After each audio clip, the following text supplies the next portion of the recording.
Bismillahirrahmanirrahim. Assalamualaikum warahmatullahi wabarakatuh.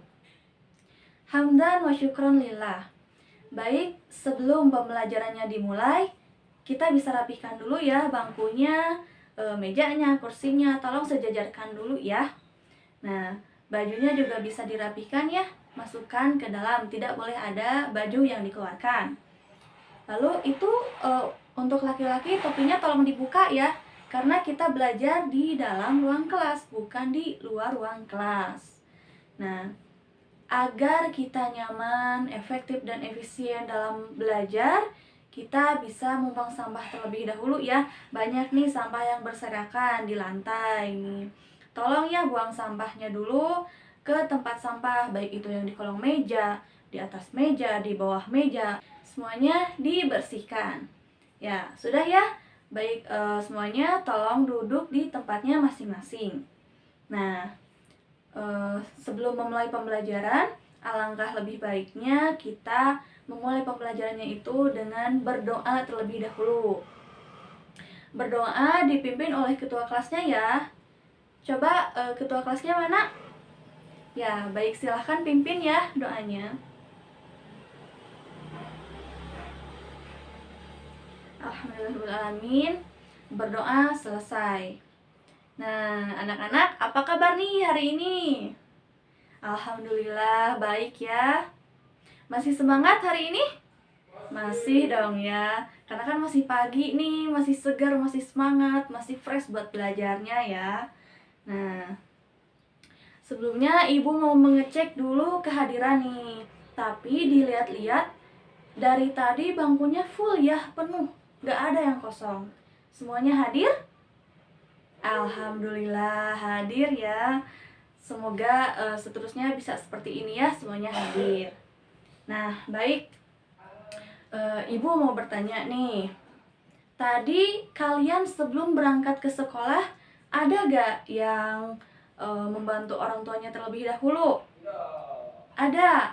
Ya, alhamdulillah ya. Terus ada nggak yang tadi salim dulu kepada orang tua, terus mencium tangan orang tua, terus meminta doa ke orang tua agar bisa lancar dalam sekolahnya, dalam belajarnya, lalu agar bisa mudah memahami pelajaran yang akan dipelajari di sekolah. Ada nggak? Ada ya, banyak ya, alhamdulillah. Berarti kalian semua di sini termasuk orang-orang yang pinter, orang-orang yang soleh, solehah, cerdas ya. Amin ya Allah ya Rabbal Alamin. Nah, kenapa Ibu bertanya seperti itu? Nah, jadi pertanyaan yang Ibu tanyakan tadi kepada kalian itu berkaitan dengan materi yang akan dibahas pada pertemuan kali ini, yaitu hormat dan patuh kepada orang tua dan guru.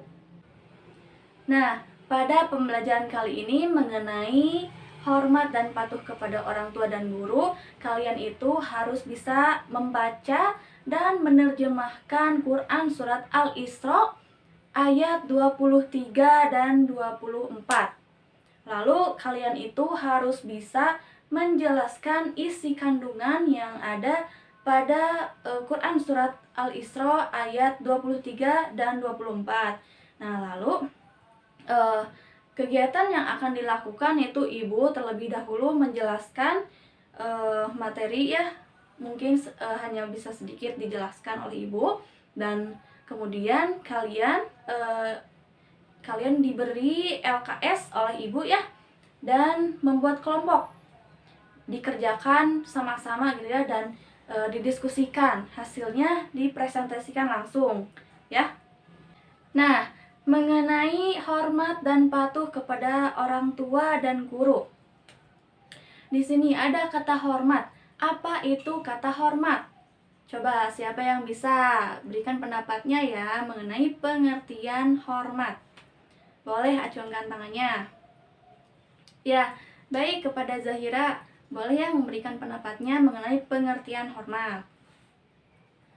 Ya, baik, terima kasih ya kepada Zahira yang telah memberikan pendapatnya mengenai pengertian hormat. Tadi betul ya yang dikatakan oleh Zahira, bahwa hormat itu adalah sikap menghargai yang diberikan oleh seseorang kepada orang lain, terutama kepada yang lebih tua gitu. Nah, di sini juga ada kata patuh nih. Kata patuh bisa diartikan sebagai suka menuruti atau menurut atau menaati, atau bisa juga diartikan sebagai suka mematuhi aturan dan perintah dan sebagainya.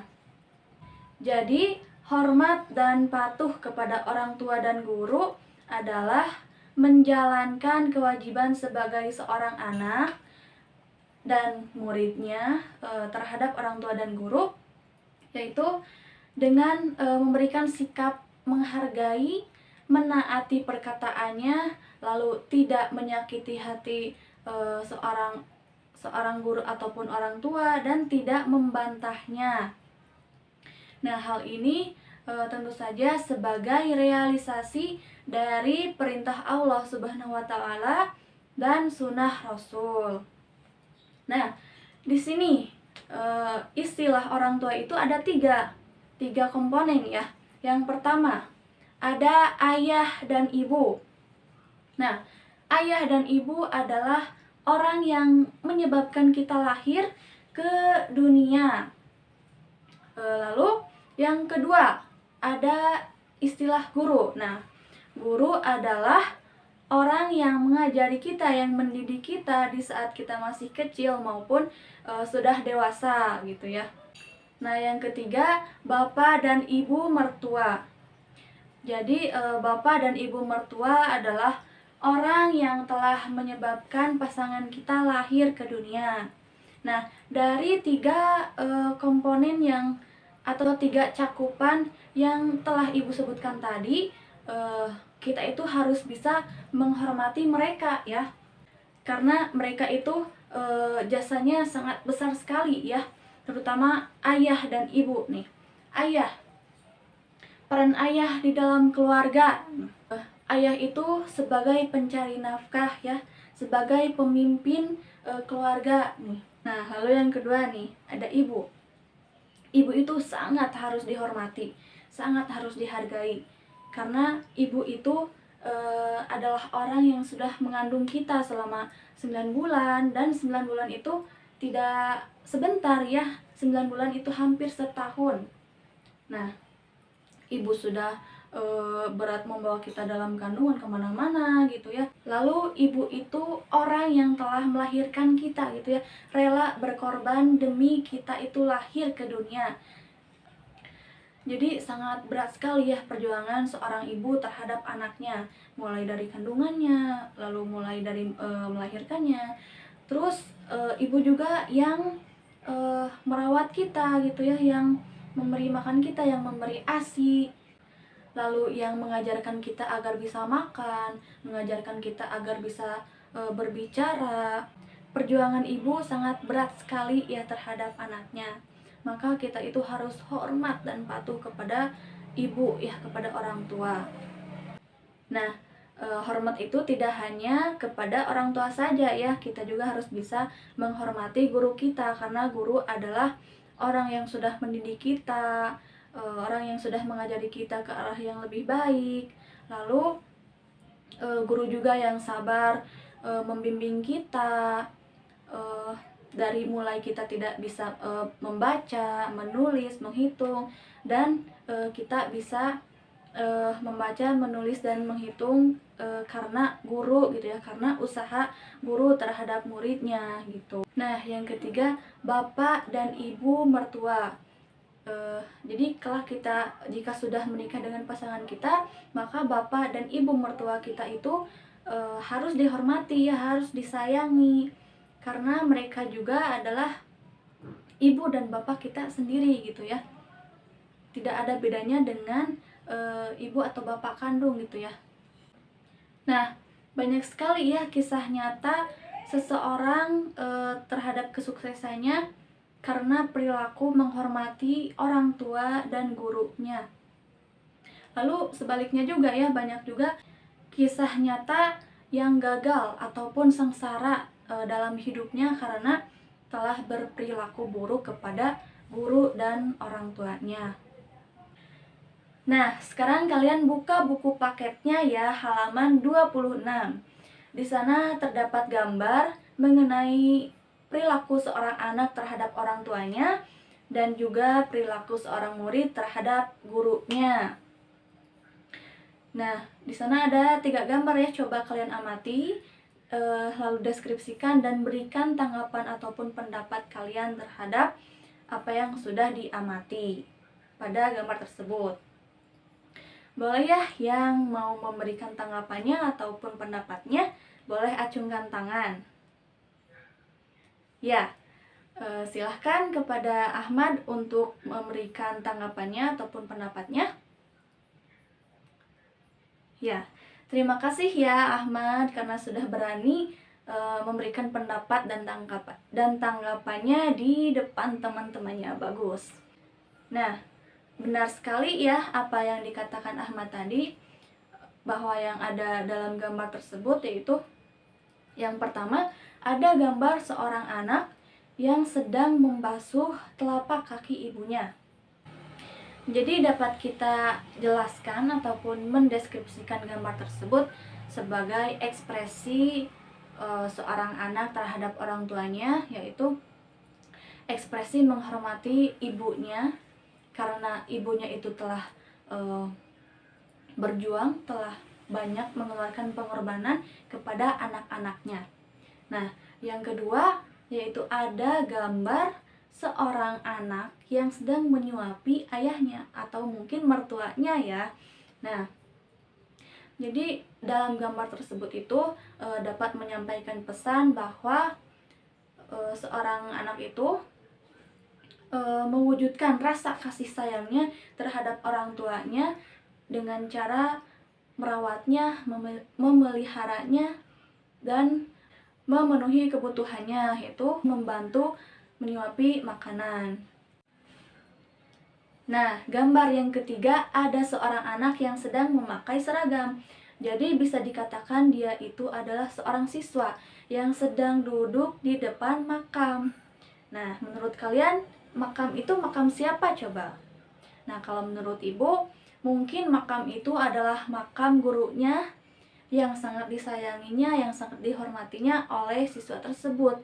Jadi, seorang anak tersebut ingin menghormati gurunya yang sudah meninggal dengan cara menziarahi makam dan mendoakan gurunya itu. Baik, pentingnya menghormati dan menyayangi orang tua dan guru itu banyak sekali ya diungkapkan dalam Al-Quran.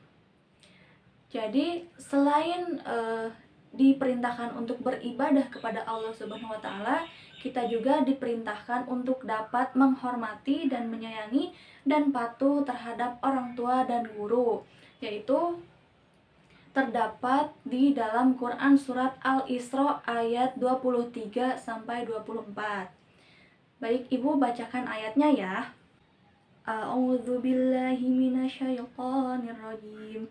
Bismillahirrahmanirrahim. Wa qadha rabbuka alla ta'budu illa iyyahu wa bil walidaini ihsana. Imma yablughanna indaka al-kibaru ahaduhuma aw kilahuma fala taqul lahumā uffin wa la tanharhumā wa qul lahumā qawlan karīmā wakhfid lahumā janāha adh-dhilli minar rahmati wa qur rabbirhamhumā kamā rabbayānī shaghīrā. Shadaqallahul azim. Nah, di sini coba siapa yang mau membacakan terjemahan dari Quran surat Al-Isra ini ayat 23 dan 24. Ya, baik, kepada Nisrina, boleh ya silakan membacakan terjemahannya. Terima kasih ya Nisrina sudah membacakan terjemahan dari Al-Quran surat Al-Isra ayat 23 dan 24 ini yang tadi Ibu bacakan. Nah, jadi banyak sekali ya kandungan maupun penjelasan yang diungkapkan dalam Quran Al-Isra ayat 23 dan 24 ini, terutama mengenai hormat dan patuh kepada orang tua. Nah, yang pertama yaitu Allah Subhanahu wa taala memerintahkan kita untuk dapat terus menyembah dan beribadah kepada Allah Subhanahu wa taala semata. Nah, yang kedua, Allah Subhanahu wa taala itu memerintahkan kita untuk dapat berbuat baik kepada ibu dan bapak. Dan juga kita itu dilarang untuk berbicara atau berkata-kata kasar kepada orang tua ya. Sehingga kata saja pun tidak diperbolehkan atau tidak diperuntukkan untuk dilontarkan kepada orang tua kita, yang menyebabkan hati orang tua kita itu dapat tersinggung ataupun sakit hati terhadap kita. Nah, poin yang selanjutnya yaitu Allah Subhanahu wa taala juga melarang kita untuk tidak melakukan perbuatan yang buruk ataupun yang tidak baik terhadap orang tua, yaitu misalnya kita itu melawan terhadap orang tua ataupun kita membentak orang tua, tidak boleh ya. Nah, poin yang selanjutnya setelah Allah Subhanahu wa taala melarang kita untuk berbuat buruk dan berkata buruk kepada orang tua, maka Allah Subhanahu wa taala memerintahkan kepada kita agar dapat berbuat baik, bertutur kata yang baik, sopan dan santun terhadap orang tua dengan rasa penuh kasih sayang, penuh hormat dan memuliakannya. Nah, ketika orang tua kita sudah lanjut usia, maka tugas kita itu menyayangi orang tua kita dengan memenuhi keinginan dan kebutuhan mereka sesuai dengan kemampuan kita. Lalu kita juga harus bisa merawat, melindungi, memelihara orang tua kita ya. Dan selalu mendoakan orang tua, terutama kita doakan orang tua di saat setelah selesai sholat. Nah, baik ya, setelah kita mengetahui isi kandungan dalam Quran surat Al-Isra ayat 23 dan 24 ini, maka kita itu harus bisa menerapkan apa yang sudah dipelajari oleh kita dalam bentuk sikap dan perilaku dalam kehidupan sehari-hari. Jadi kita itu tidak boleh meninggalkan sholat 5 waktu. Nah, kalau bisa dan kalau ada waktu luang, kita itu harus menyempatkan sholat sunnah. Nah, lalu kita juga harus membiasakan berbuat baik kepada orang tua. Kita itu harus bisa menjaga nama baik orang tua, menyayanginya, lalu mematuhi perintahnya. Nah, dan juga kita itu tidak boleh berkata buruk ya. Kita itu tidak boleh berkata misalkan aku capek disuruh-suruh mama, aku gak mau gitu ya. Nah, gak boleh ya. Hal itu tidak diperbolehkan untuk kita lakukan dalam kehidupan sehari-hari, terutama dalam berperilaku kepada orang tua kita ya. Nah, kita juga harus berperilaku sopan dan santun terhadap orang tua. Lalu kita itu harus selalu mendoakan orang tua. Nah, sampai di sini apakah ada yang belum paham atau ada yang ingin ditanyakan? Boleh ya? Baik, tidak ada ya. Kalau tidak ada, Ibu akan memberikan kalian LKS atau lembar kerja siswa, dan Ibu akan membagi kelompok secara acak. Kalian kerjakan LKS-nya, diskusikan, dan hasilnya presentasikan langsung ya. Alhamdulillahirrahmanirrahim. Terima kasih kepada semuanya ya yang telah melakukan presentasi. Kalian sudah menampilkan penampilan yang terbaik pokoknya. Nah, jadi dapat Ibu simpulkan ya pada pembelajaran hari ini, yaitu ada 4 poin. Yang pertama yaitu perintah Allah Subhanahu wa taala untuk kita agar menyembah Allah Subhanahu wa taala dan tidak menyembah yang lain atau tidak menyekutukannya. Yang kedua yaitu perintah untuk berbuat baik kepada kedua orang tua. Yang ketiga, perintah untuk bertutur kata, bersikap baik, dan berperilaku sopan santun kepada orang tua. Dan yang keempat yaitu perintah untuk selalu mendoakan orang tua. Nah, untuk tugas minggu depan, kalian cari kisah Nabi atau para sahabat yang hormat dan patuh kepada kedua orang tua dan guru. dan kalian itu bisa mengambil hikmah dari cerita tersebut. Kurang lebihnya mohon maaf. Wabillahi taufiq wal hidayah. Wassalamualaikum warahmatullahi wabarakatuh.